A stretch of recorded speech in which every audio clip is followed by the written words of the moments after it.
Speed definitely a factor here, probably the items on the Pokemon as well, but let's get into the game and take a look at what exactly these trainers ended up bringing to this particular battle, which is just going to be standard VGC, and I'm really excited to kick it off with Lou bringing that Pikachu as well as the Indeedee, and Adam kicking things off with Gothitelle and Durant. No switches may be able to happen here, depending on what that Gothitelle's ability is. Yeah, I really like the lead from Lou's end, basically saying, okay, even if you have Durant, which is, kind of the most oppressive Pokemon in your team, I can at least redirect an attack away, Dynamax or Gigantamax the Pikachu, and then just go for the signature G-Max attack to get Paralysis off here. So the Indeedee not only provides redirection support, but it also sets up that Psychic terrain, so you can't even go for something like a Fake Out. So Gothitelle here, kind of in a tricky spot. Can't really do very much other than maybe go for a Psychic, and Adam doesn't have Max Guard on that Durant, so Pikachu could pretty easily just go for Gigantamax, Follow Me, and then just, go for the signature attack into Durant. I think one thing that Lou has to debate is whether or not you're worried about Trick Room going up from Gothitelle's end, because a lot of Gothitelles do carry it. Of course, Adam's doesn't, but that's still something you might have to be worried about.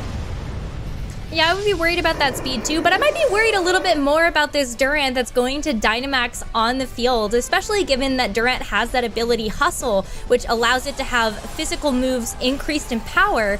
Then you're packing a big punch when it comes to Dynamaxing that Durant, since you don't get the accuracy drop from max moves. But Lou looks like they're matching that. Gigantamax Pikachu hitting the field. So no surprise to see that its effect is actually so good here, because if you can paralyze the Durant, you effectively shut it down because you can just outspeed it with every Pokemon on that side of the team.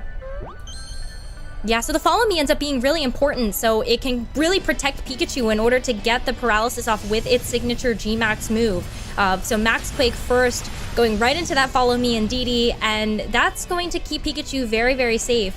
But most importantly, you're increasing the special defense of both Durant and Gothitelle, which will make a mark in terms of what this Pikachu is able to do in terms of damage. So here's that signature G-Max move, does so much damage, but here's that secondary effect of that paralysis from both Pokemon. Yeah, a lot of damage there, and the Gothitelle gets fully paralyzed, which means Indeedee sticks around the field for another turn, means that the Pikachu will be fully protected once again. And what makes this really tricky for Adam is that he doesn't even have the Max Guard in Durant, but so it can just really feint to another attack. Even with that special defense boost, Durant still takes so much damage from that Volt Crash. So no Trick Room going up there. Lou might be content to just go for like a Follow Me and a Volt Crash into the Durant, pick up a knockout, and get rid of the biggest threat on Adam's team, because Adam just doesn't have that much offense once the Durant goes down. So I think a really good lead on Lou's end, safe and good turn one play from her end, and she's got a lot of momentum now. Helping hand, just making sure that Pikachu can do a little bit of extra damage as G-Max Volt Crash comes out once again, this time into the Gothitelle, and still does a hefty chunk of damage, and Durant is paralyzed.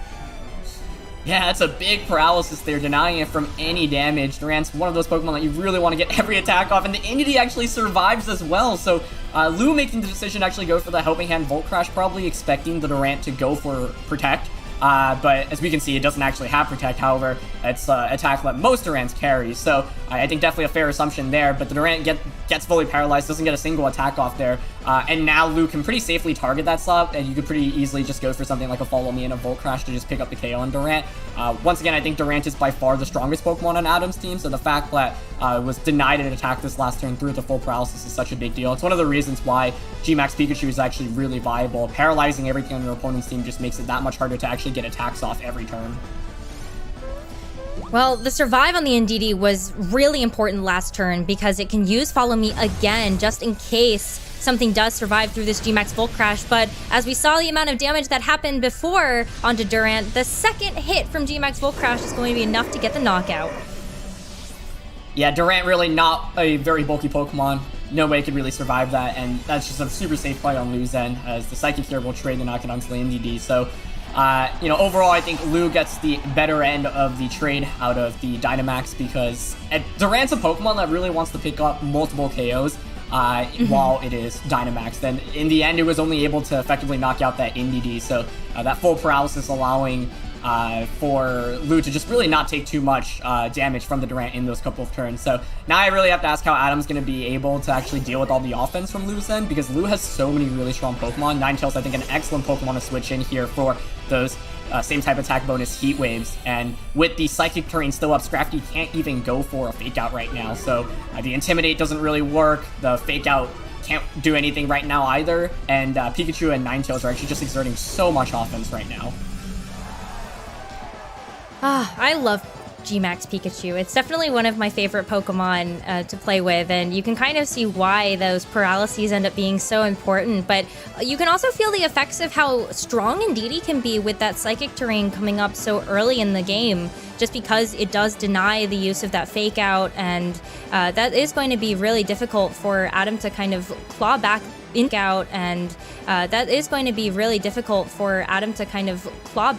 into this one, as Ninetales goes for a Heat Wave, and Gothitelle survives though. Oh, the Brick Break actually coming out from Pikachu. Ooh. Not an attack you see very often on it. No, not really, but here's the one that you can see most often on to Scrafty is going to be that Crunch, and just a Psychic to follow up, knowing that Ninetales is going to be one of the biggest damage dealers for Lu, but it still survives through both of those attacks. What makes this really tough for Adam is that he doesn't have Trick Room on Gothitelle. Trick Room is an attack that you often see on Gothitelle. I think if Adam actually had it, he'd be in a very favorable position, because you can just overwhelm Lu's Pokemon with Scrafty and Gothitelle. Scrafty and Gothitelle are not exactly super offensive, but Pikachu and Ninetales aren't very defensive, but a Heat Wave is able to double connect on both Pokemon here. So I think without the ability to set up Trick Room, Adam's in a really tough spot. Well, it's interesting that you mentioned that, because in a lot of VGC battles, it really does matter whether or not you have control of the speed, so your Pokemon can go first. You can see how Paralysis set Lu up into such a great position, because her Pokemon ended up moving fastest on the field, just able to take out those offensive threats on Adam's team.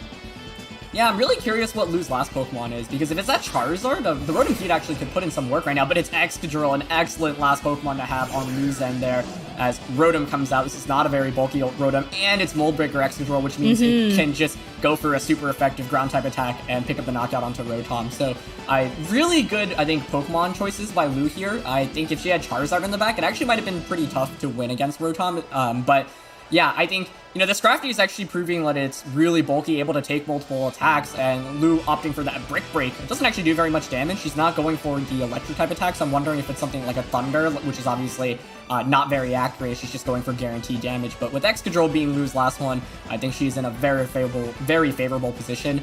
She could easily just click an Earthquake to pick up a double knockout. If she doesn't have Earthquake, though, and has high horsepower, she's going to have to hope to not miss. But if Excadrill has a Focus Sash, she can even potentially take a miss at this point. So overall, like you mentioned, speed control was just so important. Adam not having the Trick Room was such a big deal. And there's just Earthquake coming out from Mold Breaker Excadrill. 3 knockouts in 1 turn. Wow, what an explosive way to finish off game 1 between Lu and Adam.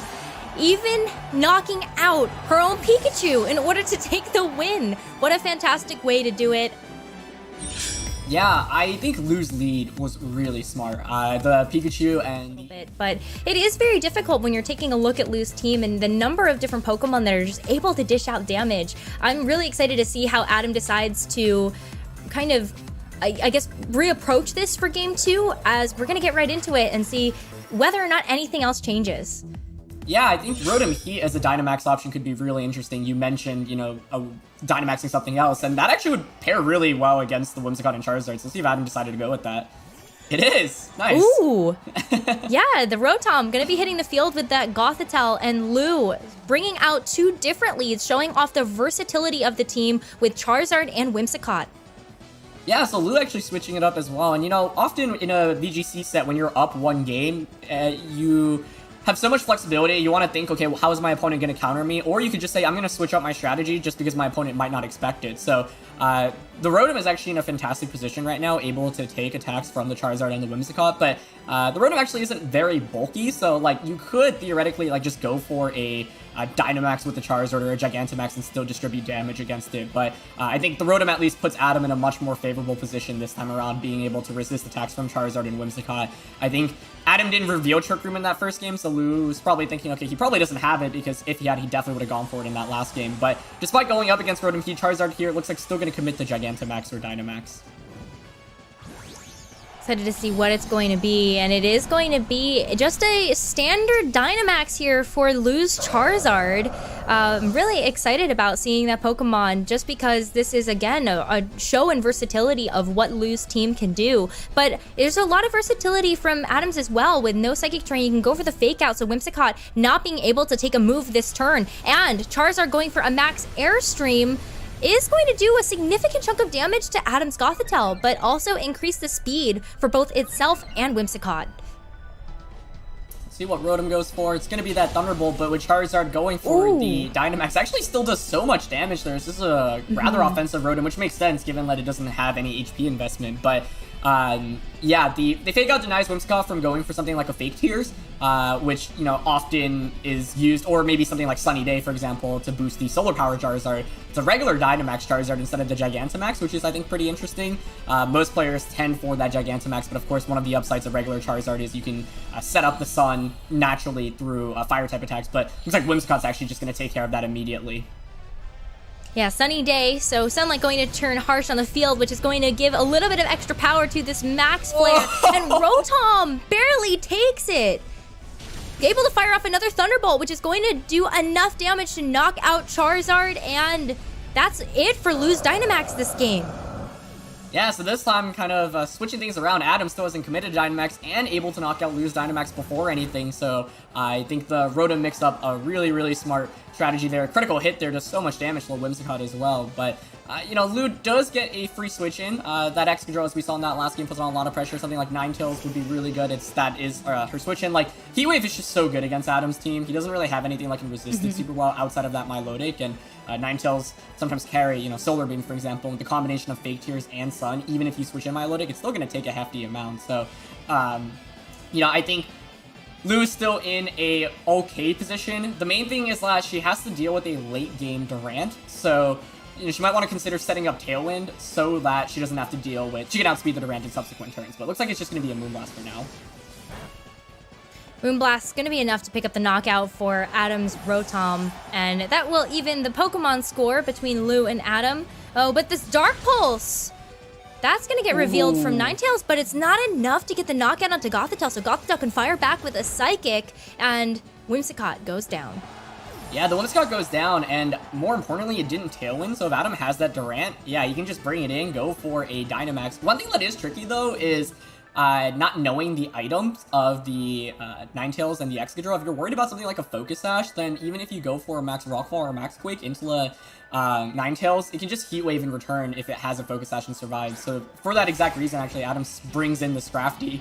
Doesn't want to play around the potential threat of a Focus Sash. If you go for a Fake Out now until the Ninetales, then you'll be able to break its Focus Sash. So I really like Adam switching to Scrafty here. It works out even better for him because that Excadrill, once again, is Lu's last Pokemon. Excadrill, another offensive threat on this team, so there's a lot of damage that Lu is presenting on this board, and I don't know how Adam is going to kind of maneuver around this. You can kind of see his thought process a little bit in terms of, okay, maybe I try to just make the safe play, right? I've got my Scrafty on the field, maybe I can just go for Fake Out. Yeah, I think at this point, all Adam needs to do is just break a potential Focus Sash on Ninetales, and then Durant should win this game comfortably. I think, you know, Lu had the option to go for a Tailwind last turn, which could have really helped her in ensuring that she outspeeds, as the Fake Out actually goes into the Excadrill there, so not targeting Ninetales, interestingly enough.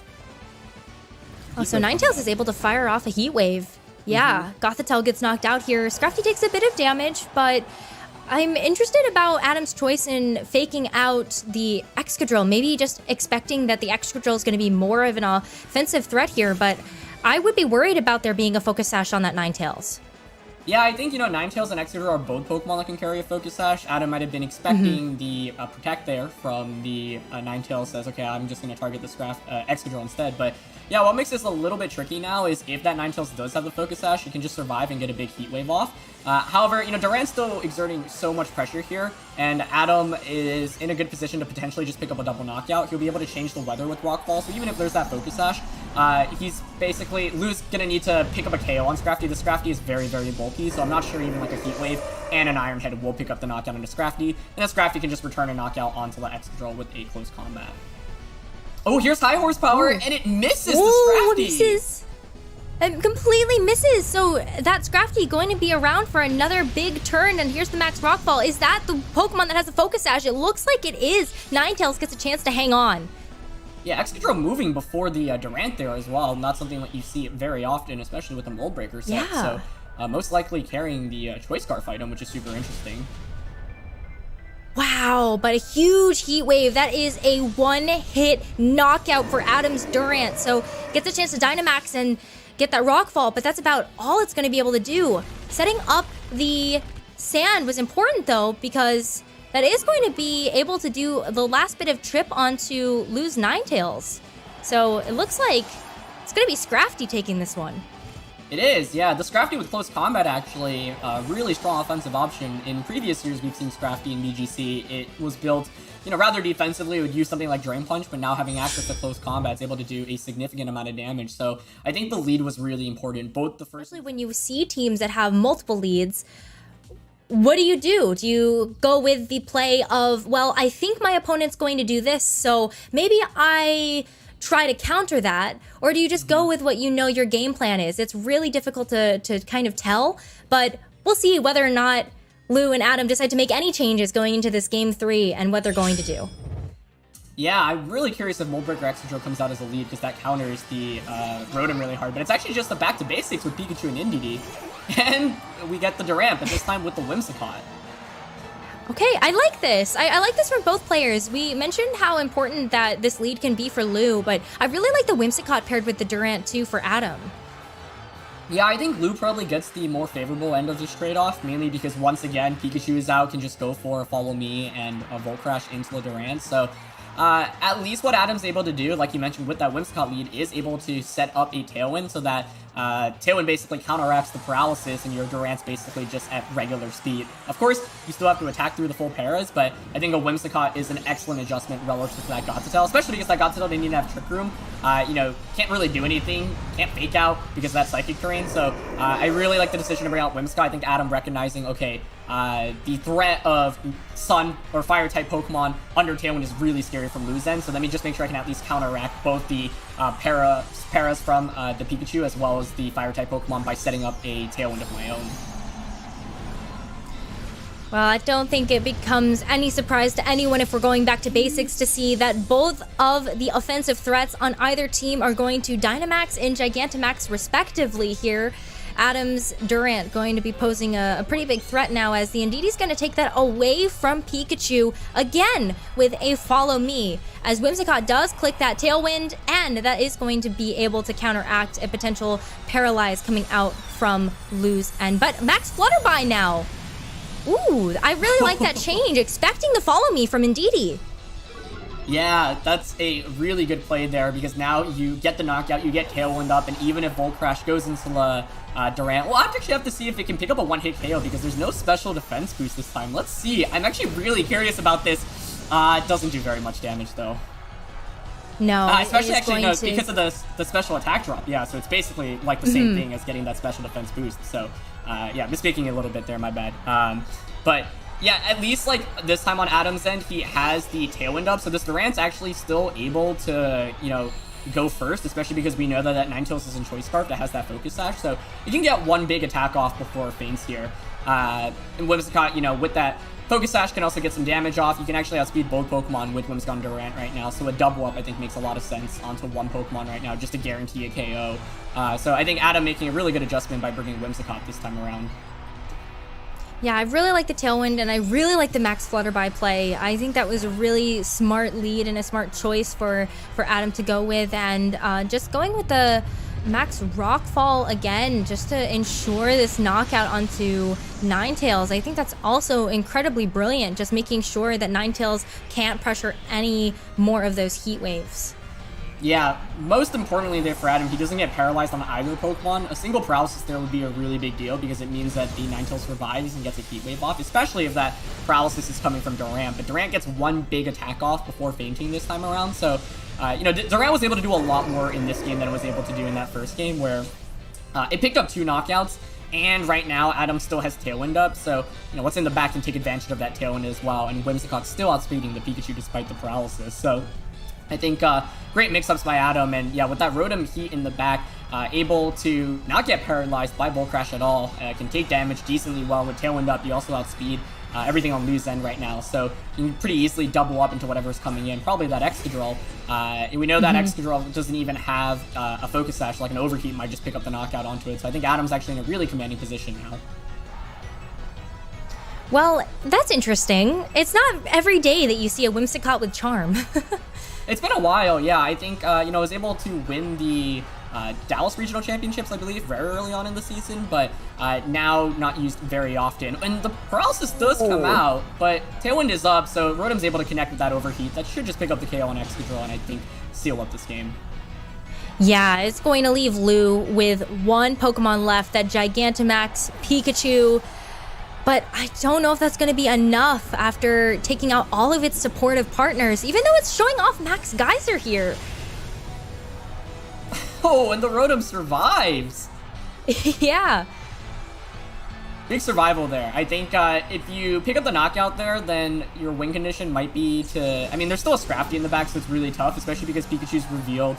It has an electric type attack, a water type attack, a grass type attack, and a fighting type attack, so it doesn't even have something like Protect on itself. But it's pretty much impossible to win 3v1 with Pikachu at this point, and I think this time around, Adam just played really smartly with the Durant. Flutterby is a move that a lot of players who run Durant don't play, and instead they opt for something like a Protect for those max cards, but instead, having it this time meant that he could lower the Pikachu special attack safely while also getting the knockout onto that NDD. Well, here's Dark Pulse and Moonblast. It's going to be enough to pick up the final knockout, so Adam's going to take the third game of the set and the series between Adam and Lu. Yeah, that was an exciting set. We saw a lot of mix-ups and adjustments from both players. You can see kind of how Adam...